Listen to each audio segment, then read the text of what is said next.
रात के 1 बजे मलेशियन फ्लाइट 370 मलेशिया से बीजिंग के लिए रवाना होती है।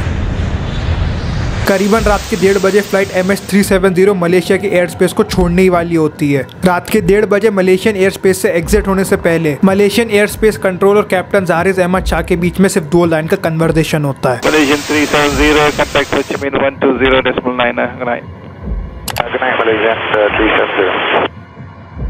इसी गुड नाइट के कुछ मिनट बाद मलेशियन एयर स्पेस सेंटर के रेडार से प्लेन गायब हो जाता है और आज MH370 को गायब हुए 9 साल हो चुके हैं।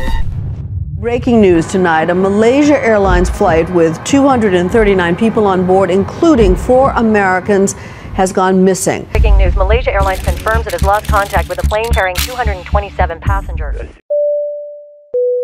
करीबन 6:30 बजे प्लेन को बीजिंग एयरपोर्ट पे लैंड होना था। सारे परिजन एयरपोर्ट पे इंतजार करते अपनों से मिलने के लिए, पर कोई प्लेन लैंड नहीं होता। गुमनाम प्लेन की खबर एकदम से मीडिया में सनसनी बन जाती है कि एक हट्टा कट्टा बोइंग 777 239 पैसेंजर के साथ गायब कहाँ हो गया। चलो करीबन 9 साल पहले 8 मार्च 2014 को चलते हैं और समझते हैं कि उस आखिरी गुड नाइट के बाद क्या हुआ।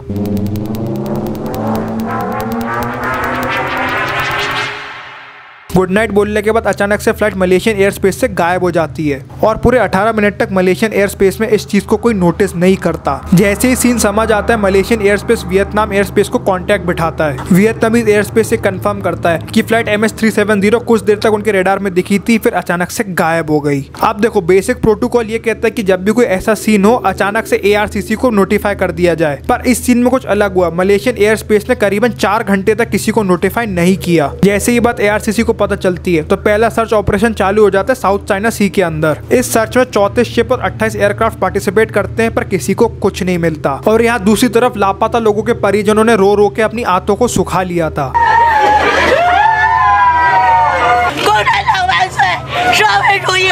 कुछ दिन बाद सैटेलाइट और रेडार का डेटा बाहर आता है और उससे जो चीज पता चलती है उससे सब दंग रह जाते हैं। रिसर्च में पता चलता है कि फ्लाइट ने पूरा 180 डिग्री टर्न मारा था रेडार से डिसअपियर होने के बाद, और प्लेन ने अचानक से 35,000 फीट की हाइट से असेंड कर दिया 45,000 फीट की हाइट पे। देखो, ज्यादातर कमर्शियल जो एयरप्लेन्स होते हैं उनकी सीलिंग हाइट होती है 43,000 फीट की, उसके ऊपर वो लोग ट्रेवल नहीं कर सकते। हाँ, तो प्लेन को वापस मैन्युअली मलेशिया की तरफ लौटाया गया। फिर प्लेन स्टेट ऑफ मलाक्का के ऊपर से उड़ते उड़ते कई अंडमान सी में भटक गया। रिसर्चर्स के हिसाब से प्लेन 7 घंटे तक ऑटो पायलट पे डोलता रहा और कहीं जाके ऑस्ट्रेलिया के आसपास क्रैश कर गया। देखो, ऑस्ट्रेलिया की लोकेशन ऐसी निकाली गई थी कि जो प्लेन है उसने 7 बार ऑटो कनेक्ट करने की कोशिश की थी खुद को एक दूसरी सैटेलाइट से, और आखिरी पॉइंट जहाँ से प्लेन ने सैटेलाइट का एक्सेस मांगा था वो ऑस्ट्रेलिया से कुछ देर की दूरी पे था।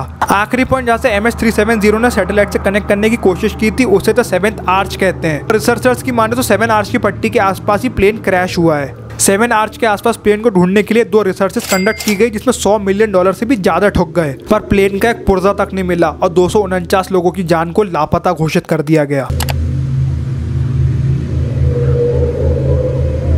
देखो, तो अपन पहली थ्योरी देख लेते जिसको लोग वाइडली एक्सेप्ट करते हैं और माना जाता है कि लगभग यही हुआ होगा। प्लेन को जानबूझ के मोड़ा गया और उसको 6 घंटे के लिए ऑटो पायलट पे छोड़ दिया गया। प्लेन के सारे इलेक्ट्रॉनिक डिवाइसेस को मैन्युअली डिसेबल कर दिया गया और कैबिन के एयर प्रेशर कंट्रोल सिस्टम को भी मैन्युअली डिसेबल कर दिया गया। इससे कैबिन में ऑक्सीजन की कमी हो गई और लगभग सारे के सारे लोग सफोकेट होकर वहीं मर गए। और जो पायलट उसने 15,000 फीट पर सेकंड की स्पीड से प्लेन को डिसेंड कर दिया सीधा इंडियन ओशन में। ये नॉर्मल डिसेंट स्पीड से 5 गुना ज्यादा था, जिससे अपन कंक्लूड कर सकते हैं कि एक पायलट सुसाइड था। और इस थ्योरी को बैक करने के लिए एक और क्लेम ये है कि कुछ साल बाद 2015 में एक एक्सप्लोरर को फ्लाइट के कुछ टुकड़े मिले थे रियूनियन आइलैंड पे, और आगे चेक किया गया तो पता चला कि वो MH370 की टुकड़े हैं। फिर आगे जाके 25 और एयरक्राफ्ट के टुकड़े मिले जिनको बोला जाता है कि वो MH370 की पार्ट्स हैं। और कई लोग इस थ्योरी को नहीं मानते और बोलते कि मीडिया ने कहानी लोगों को बेची है उल्लू बनाने के लिए। गुमशुदा परिजनों की माने तो सवेरे 2 बजे से लेकर 6 बजे तक उनको अपनी फैमिली मेंबर से कॉल आए थे जो प्लेन में ट्रैवल कर रहे थे। एक लड़की तो ये तक मानती कि प्लेन गायब होने के 8 घंटे बाद उसके बाप का उसको कॉल आया था। और रिसर्चर्स की माने तो प्लेन ने 6 से 7 घंटे तक ऑटो पायलट पर ट्रैवल किया, उसके बाद जाके क्रैश हो गया।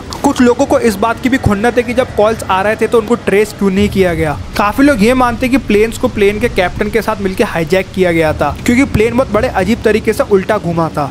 और जब प्लेन वापस उल्टा ट्रैवल करने लगा तो वो जानबूझ के मलेशिया और थाईलैंड की बॉर्डर के बीच में उड़ रहा था, जिस कारण किसी के रेडार में ना आ जाए। इसका एक और एविडेंस है, जब कैप्टन शाह के घर पे इन्वेस्टिगेशन की गई तो पता चला उनके पास एक फ्लाइट सिमुलेटर है। देखो, फ्लाइट सिमुलेटर पे पायलट ज्यादातर प्रैक्टिस करते कि प्लेन्स को कैसे कहाँ उड़ाया जाएगा। उसके अंदर वो लोग हाइपोथेटिकल सिचुएशंस भी क्रिएट कर सकते हैं अपने आप को टेस्ट करने के लिए। लेकिन जो हमारे कैप्टन शाह है, जब हिस्ट्री चेक की गई तो पता चला उनने एक चीज की प्रैक्टिस की थी, प्लेन को मलेशिया और थाईलैंड के बॉर्डर के बीच से उड़ाने की। और देखो कैप्टन शाह के बैकग्राउंड चेक में ये भी पता चलता है कि उनका मानसिक संतुलन थोड़ा हिला हुआ था, क्योंकि उनका उनकी बीवी के साथ डिवोर्स हो गया था। एक और थ्योरी ये बनती कि अलकायदा ने प्लेन को चुराने की कोशिश की और वो लोग नाकामयाब हो गए। इसको सपोर्ट करने के लिए अलकायदा के एक आदमी ने बोला था कि अलकायदा प्लान कर रहा है मलेशिया का एक एयरप्लेन को चुराने का, और उस प्लान में 4-5 लोग यूज होंगे और उनमें से एक पायलट होगा। इस थ्योरी को सपोर्ट करने के लिए बहुत स्ट्रॉन्ग आर्गुमेंट ये उठाया जाता है कि जब ये प्लेन क्रैश हुआ था तो ऑस्ट्रेलियन रेडार्स में नहीं पकड़ा गया, और जो 7A की आर्च है वो सपोजिटली ऑस्ट्रेलियन रेडार्स के रेडियस के अंदर आती है। इसलिए कई लोग ये मानते हैं कि जो प्लेन है 7A की आर्च के आसपास से घूमा ही नहीं था, वो लोगों को गुमराह करने के लिए छोड़ी गई थी। देखो थ्योरीज और फैक्ट्स तो बहुत है, अगर तुम्हें कुछ और चीज एक्स्ट्रा पता है तो कमेंट सेक्शन में जाके बरस पढ़ो।